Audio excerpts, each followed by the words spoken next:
분말로 존재하는 게 있고 캡슐로 존재하는 게 있는데 두 가지 차이는 크게 없어요. 실제로는 락토바실러스가 좋다고 알려져 있기 때문에 모든 락토바실러스가 좋다고 과장된 확대 해석이라는 부분들을 과학자들이 우려합니다.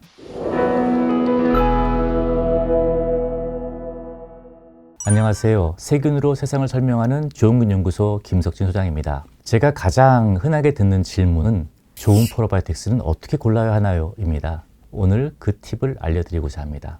좋은 프로바이오틱스를 고르는 방법은 의외로 간단합니다. 프로바이오틱스의 정의에 가장 충실한 제품을 고르라 라는 것입니다.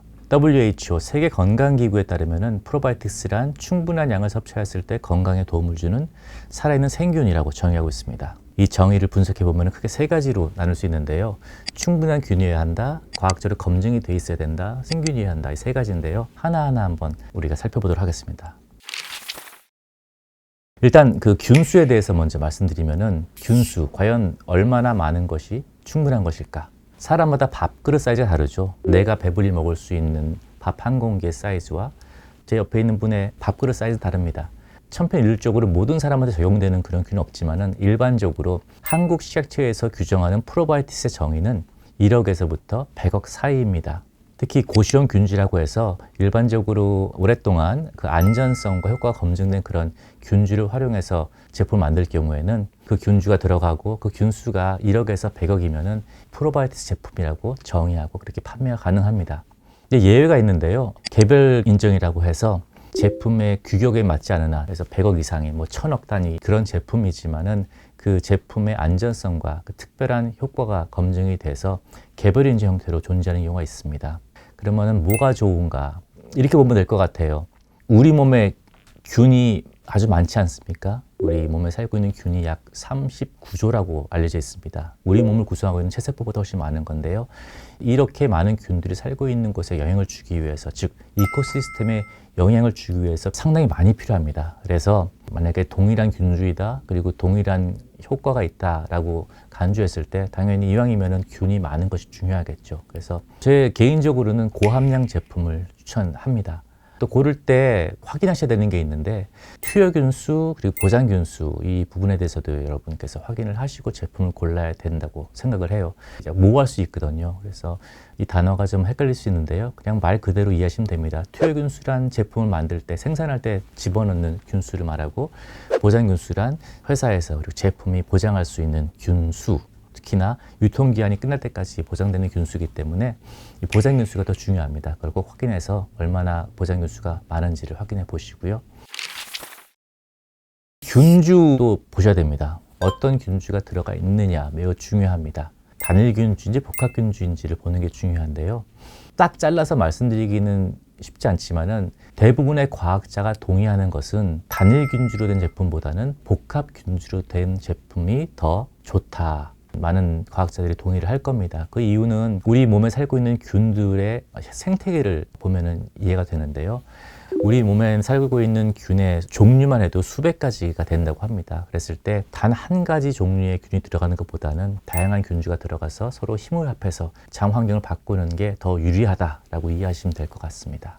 그러면 어떤 균주가 들어가야 되는지, 또 깊게 들어가면 어떤 균주를 써야 되는지도 또 이제 중요한 이슈가 되는데 균주마다의 특성이 다릅니다. 그래서 어떤 균주는 어디 장에 좋다, 어떤 균주는 면역에 좋다, 다양한 그런 연구들이 돼 있어요. 그런데 그 균주를 보는 데 있어서 스트레인이라는 거를 알아야 됩니다. 스트레인. 균을 나누는 그 분류가 있는데 우리 그 학교 때 기억나실 겁니다.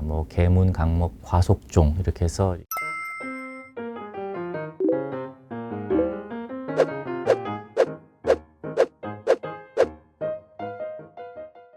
여러분들이 잘 아시는 락토바실러스는 속이라고 해서 속, 그래서 지너스라고 얘기해요. 그래서 김치에 많이 들어있는 락토바실러스 플란타룸 그러면은 락토바실러스는 속에 속하고 플란타룸은 종에 속합니다. 개를 비유했을 때 속의 레벨은 늑대, 개, 고요테 이런 식으로 그 정도의 범주가 있는 것이 속입니다. 그걸 지너스라고요. 지너스는 락토바실러스 그런 개념에서. 그럼 락토바실러스가 굉장히 광범위한 부분이라는 거 아시겠죠? 락토바실러스에서 딱 그 균이 아니고 늑대부터 개, 고요테에 이르는 다양한 동물을 얘기하는 거기 때문에 굉장히 광범위한 범주이다. 더 들어갑니다. 락토바실러스 플란타름. 그럼 플란타름이라는 것은 스피시스, 종인데요.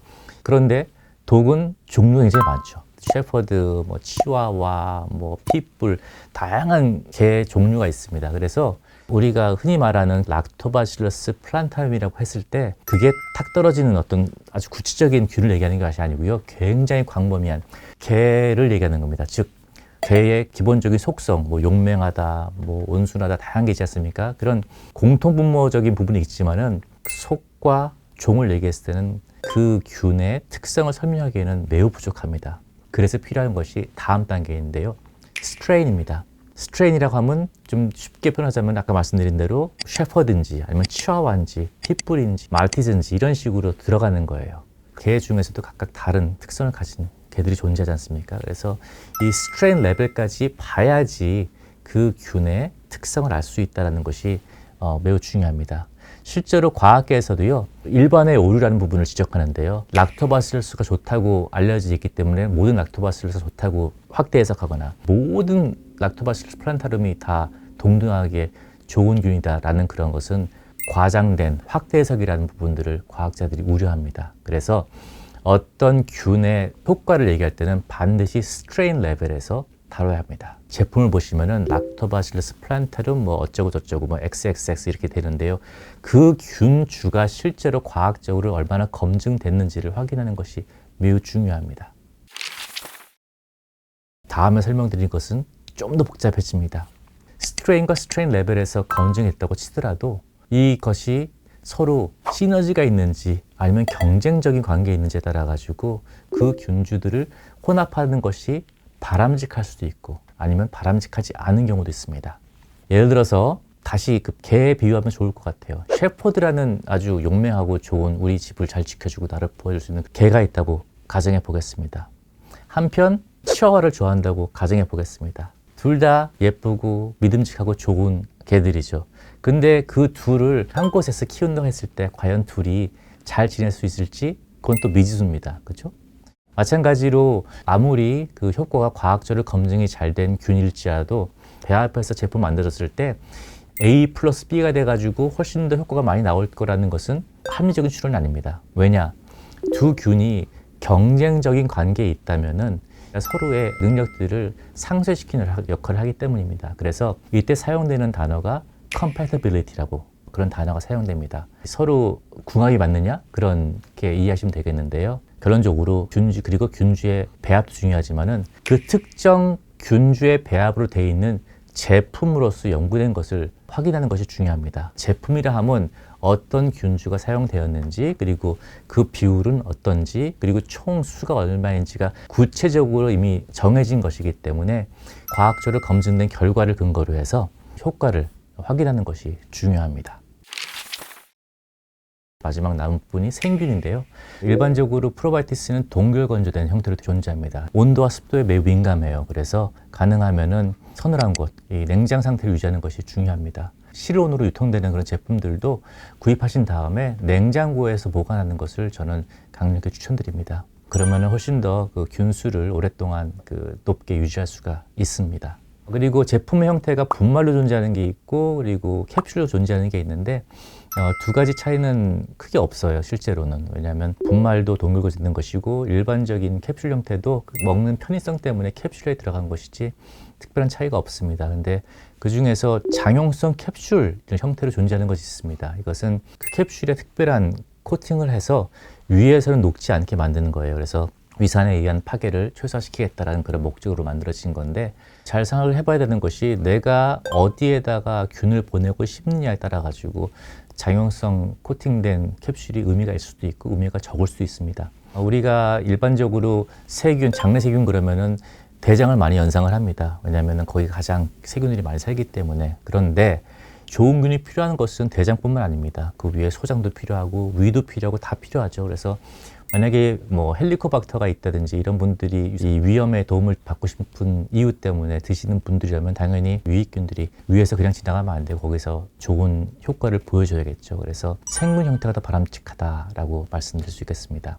분말 형태 그리고 생균 형태를 먹었을 때 위산에 의해서 파괴가 된다고 하지만 이 또한 무의미한 죽음이 아니라는 것이 또 중요합니다. 위에서 일정 부분 그 생균들이 파괴가 일어나더라도 세균 안에 품고 있던 좋은 효소 물질들이 이렇게 나오면서 또 항염 작용을 하기도 하고요. 부서진 세포 벽 그리고 그 안에서 있던 DNA가 노출된 것들 이런 것들이 실제로 면역 조절 기능에 관여한다는 것이 잘 알려져 있습니다. 그래서 생균 형태가 더 바람직하다고 저는 개인적으로 생각을 하고 그리고 좋은 균은 우리 입에서부터 식도, 위, 소장, 대장, 항문까지 골고루 도포해 주는 것이 중요하다고 개인적으로 믿는 사람 중에 하나입니다. 오늘은 좋은 프로바이오티스를 고르는 방법에 대해서 알아봤습니다. 이 프로바이오티스 정의에 충실한 제품, 그래서 균수가 중요하다, 그리고 생균 형태를 확인해야 된다, 그리고 이 효과가 얼마나 검증됐는지를 확인해야 된다라고 말씀드렸습니다. 그 외에도 보장균수를 확인하는 것이 중요하고 균주보다는 이 제품으로서 얼마나 검증이 되었는지를 확인하는 것이 좋다, 이런 다양한 부분에서 알아봤습니다. 오늘도 좋은 하루 되시고요. 또 다음 동영상을 통해서 만나 뵙도록 하겠습니다. 감사합니다.